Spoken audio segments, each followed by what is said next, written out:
Have you ever watched someone who commands respect without uttering a single word? They don't argue. They don't plead. They simply step back, and everything shifts. The atmosphere changes. People begin to wonder, to pursue, to feel unsettled. What if you adopted this approach? What if you stopped responding instantly to every situation, chose quiet contemplation over knee-jerk reactions, strategic distance over emotional outbursts?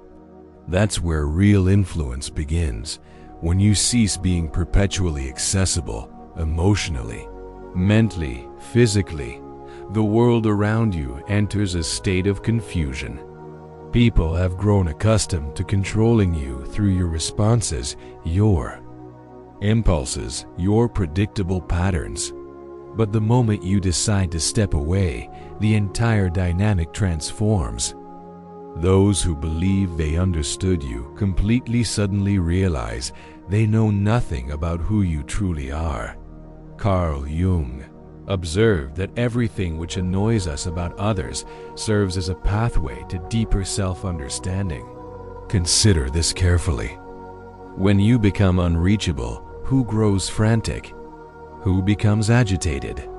Who attempts to provoke you just to extract some emotional response? This behavior reveals far more about them than it does about you.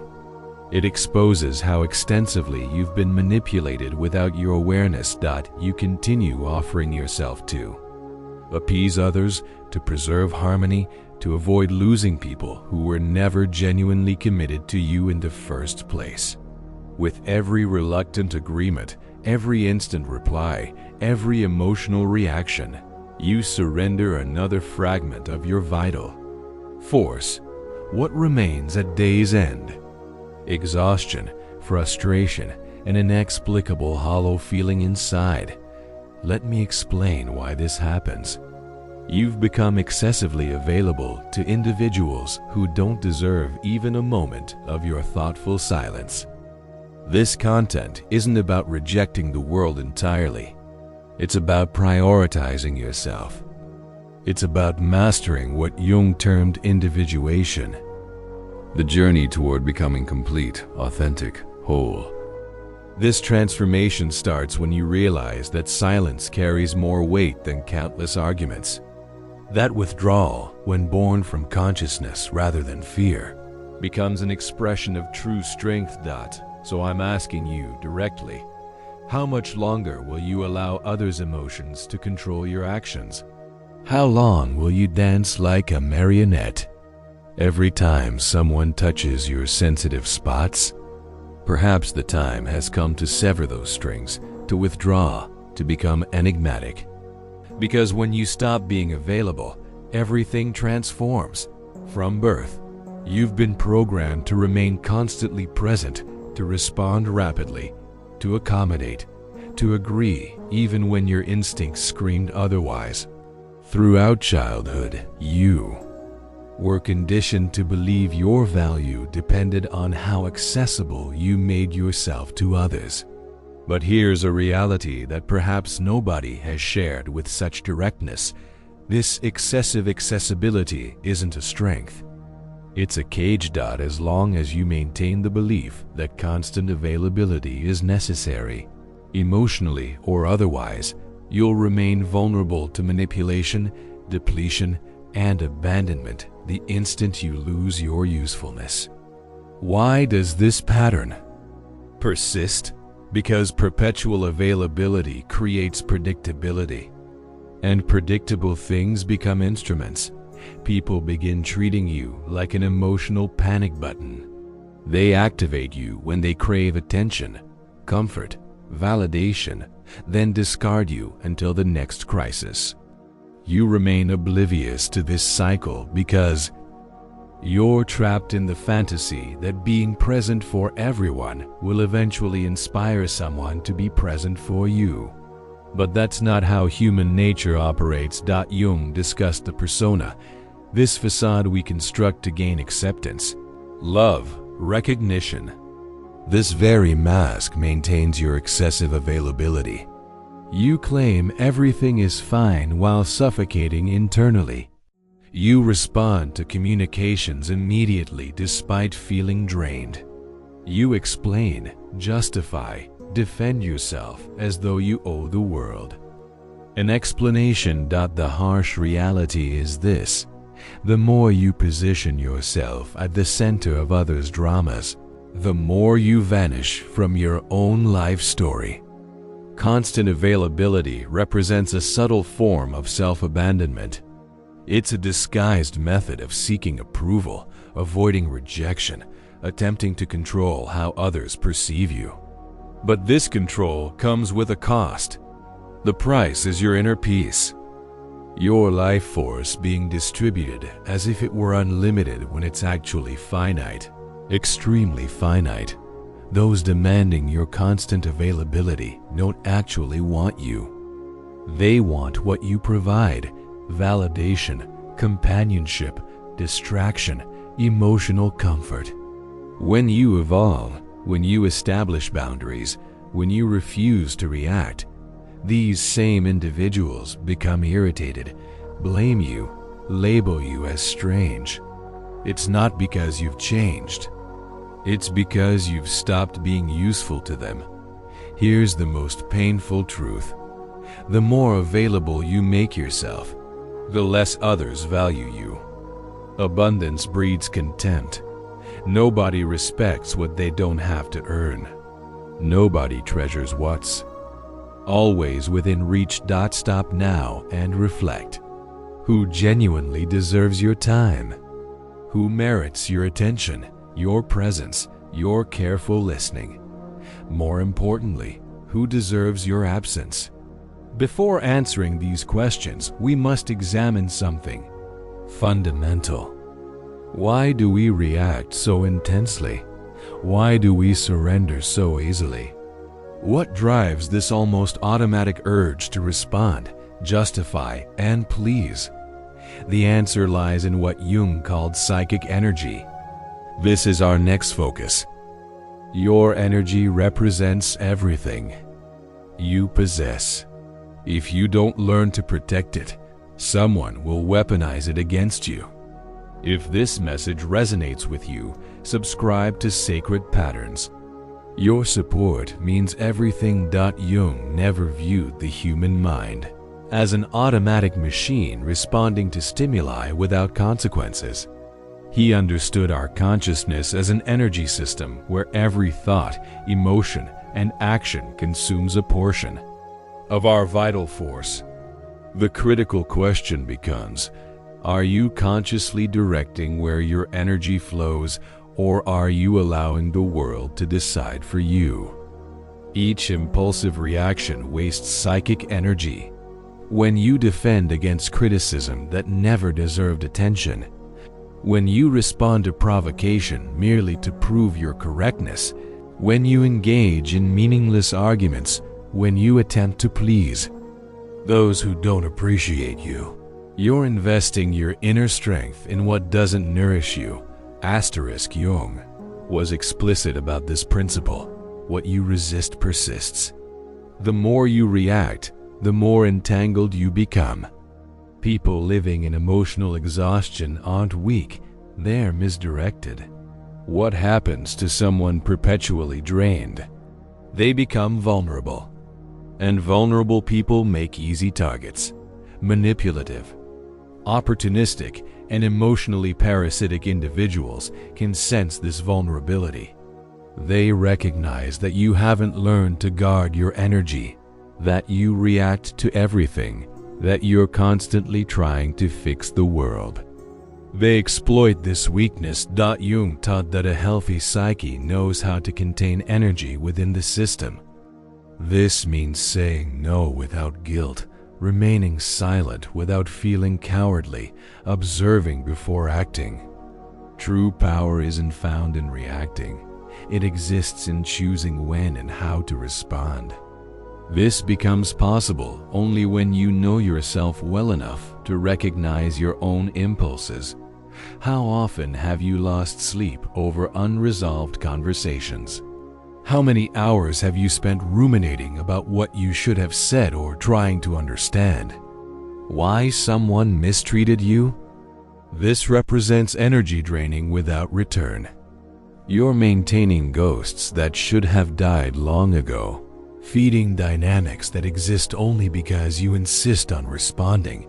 Psychic energy functions like a protective field.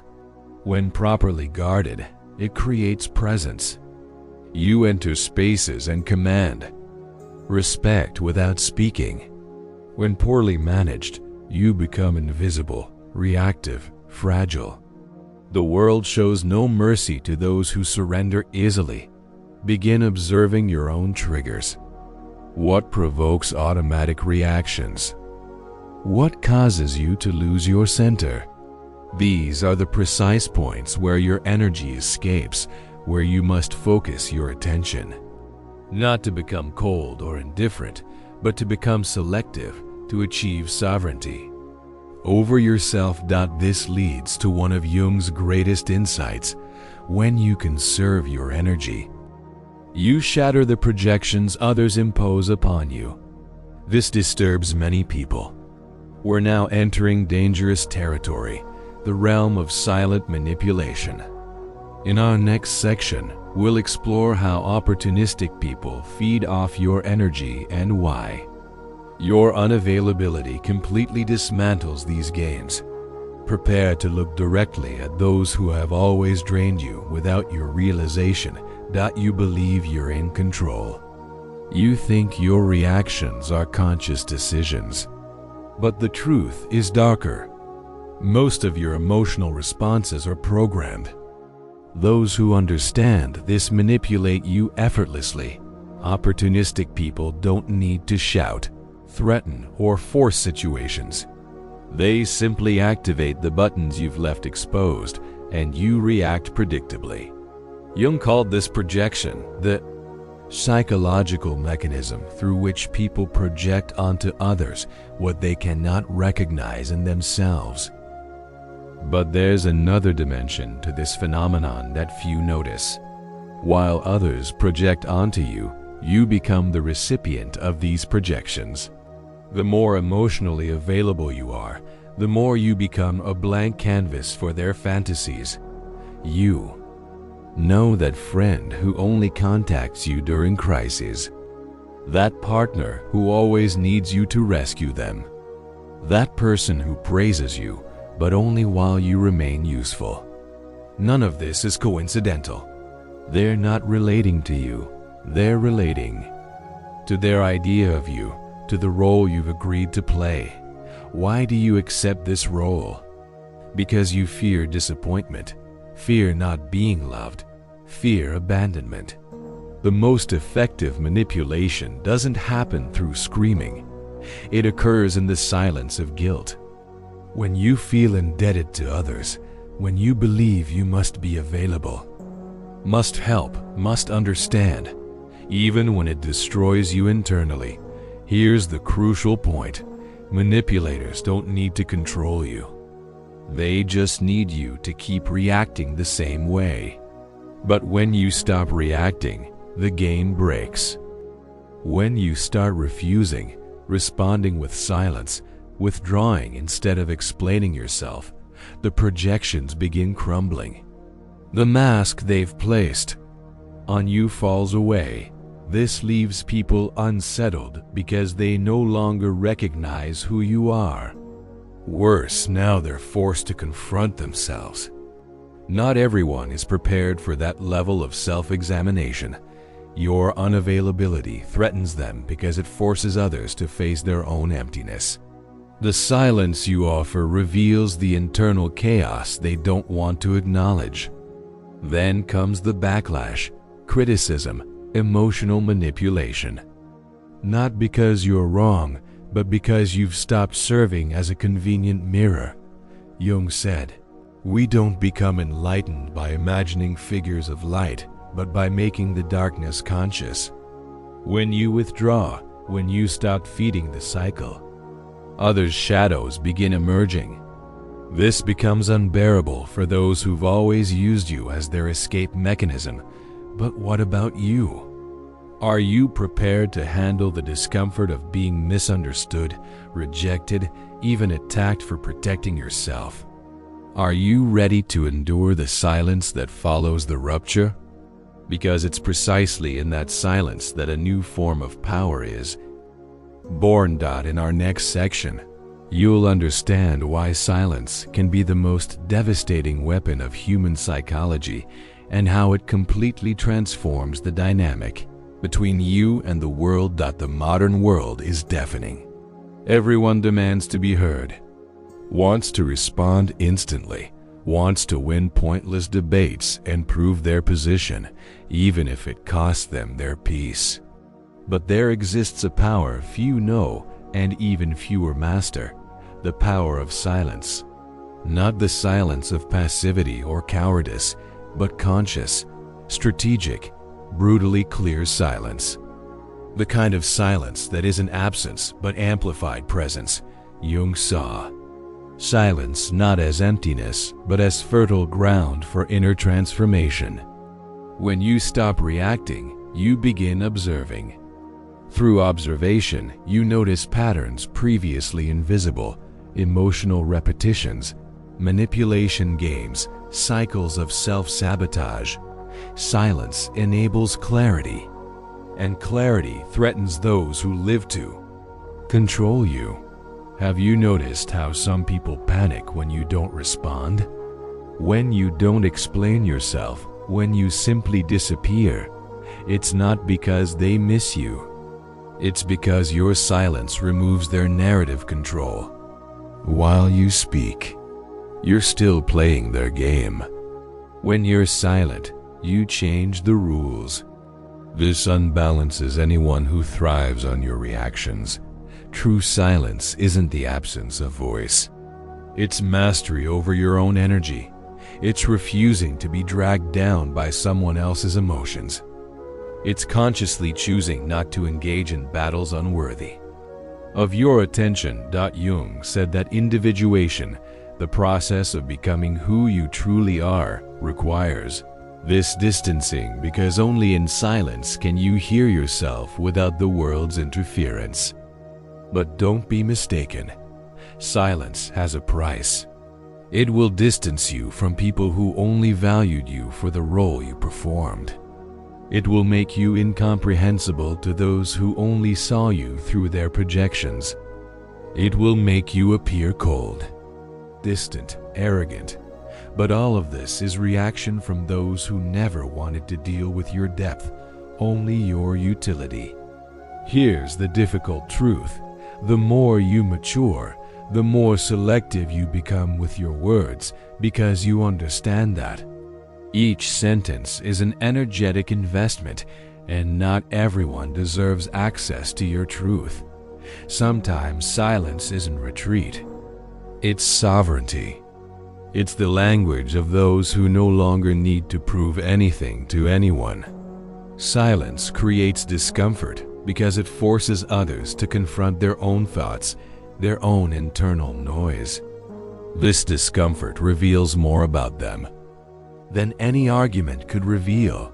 You don't need to explain your absence. It explains itself. Those who feel threatened by it reveal how much they depended on your imbalance to maintain their own control. But the most powerful silence isn't the one that disturbs others.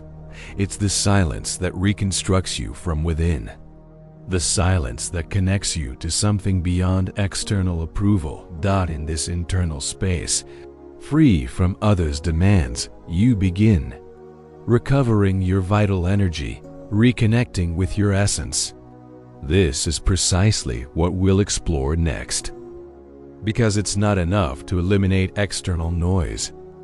You need to relearn how to use your energy consciously, to choose where it goes, where it remains, and most importantly, where it should never be wasted. It's time to learn selectivity with your own soul. If you're in the process of reclaiming your energy and establishing boundaries, you'll find real value in exploring deeper psychological concepts. Sacred Patterns offers tools to protect your energy, set boundaries, and reconnect with your authentic self. Understanding all of this intellectually means nothing if you continue saying yes when you mean no, responding to irritating messages, participating in empty conversations, and maintaining relationships that exist only through inertia. Awareness without action is just another form of self-deception. True transformation begins when you firmly decide to become selective. This requires emotional discipline. Conscious unavailability isn't about being cold, arrogant, or indifferent. It's about no longer being accessible to anyone at any time for any reason. It's about taking control of your own energy, your own time, your own peace. This starts with small actions. Not responding immediately, breathing before reacting, leaving discussions before being dragged into chaos, turning off your phone without guilt, saying, "Not today," saying, "I'm not interested," saying, "I won't get involved."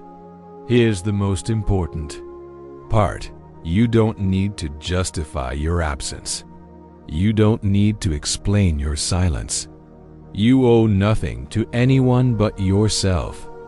For many people, this is unforgivable because when you refuse to explain yourself, you remove their power to keep you within an emotional narrative where you're always the helpful, understanding, accessible one. Jung understood that every process of individuation requires isolation, not depressive isolation, but sacred isolation. A time of inner retreat where you learn to listen to your own voice without the world's interference. Where you rebuild your identity not based on others' opinions, but from your own center.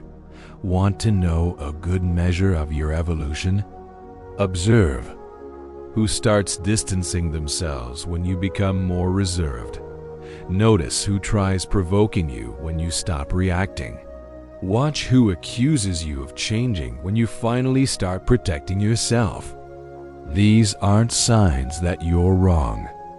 They're proof that you've begun liberating yourself. Being unavailable feels uncomfortable initially. You'll experience guilt. You'll think you're being selfish. You'll hear that you're being too harsh. But this is part of the deconstruction process. You've spent your life conditioned to put yourself second. It's natural that change causes discomfort, not only in you, but in everyone who benefited from your old version. Conscious unavailability forms the foundation of self-determination. When you say no to the world, you're saying yes to yourself. When you withdraw from toxic environments, you're affirming that your peace matters more than any false connection. When you stop explaining yourself, you begin earning respect, even if only from a few. Not everyone is ready for this type of presence because your emotional absence will expose wounds they don't want to face. It will reveal how much they depended on your emotional chaos to feel in control. This is when the rupture comes. With the rupture comes pain, loneliness, estrangement, the feeling that you're losing something when you're actually liberating yourself. But what happens afterward? What emerges from the silence? In our final section, we'll discuss the rebirth that only occurs when you have courage to be misunderstood, to be alone, to become complete on your own. It's time to understand why the solitude of the strong is the path to true freedom. When you stop being available to everyone, something profound begins happening.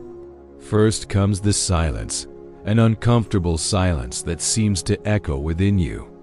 You wonder if you made the right choice, if you're being too severe, if you're losing people who cared about you. But gradually, this silence transforms. It begins purifying, calming, healing. Then comes solitude. Not the solitude of absence, but the solitude of complete presence, your own presence. The solitude of the strong, the solitude of one who no longer betrays themselves to keep others. Close. In that space where confusion once lived, clarity enters. Where anxiety once dwelled, peace arrives. Where neediness once dominated, a new kind of strength emerges, the strength of being complete within yourself. At this point, you stop being a reactor and become a creator.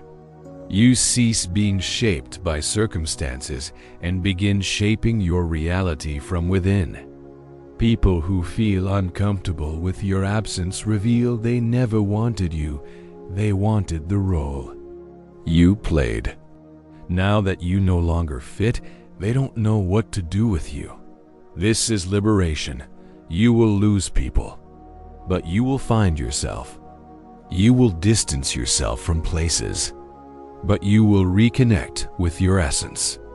You will become misunderstood, but finally, you will begin being respected. Because when you're no longer available for anything, you become valuable, rare, unforgettable. Don't be fooled. This is rebirth. A new beginning, the start of a life where you're no longer available for emotional crumbs, for mind games, for emptiness disguised as affection. Now you only accept what resonates with your peace, your truth, your wholeness. If you've made it this far, it's because part of you is already prepared for this new path. Part of you has already understood that being loved means nothing if you must abandon yourself for it. True self-love begins when you choose yourself, even if it costs you solitude for a while. Now tell me in the comments, are you ready to be misunderstood, rejected, even disliked in the name of your inner freedom? Are you willing to pay the price of being yourself? If this message touched you, if it resonated, write in the comments, I choose my peace. Let's see how many here are ready for this transformation. Don't forget to continue watching our content. Each video builds upon the last, creating a comprehensive understanding that's more important than you might imagine. See you in the next one.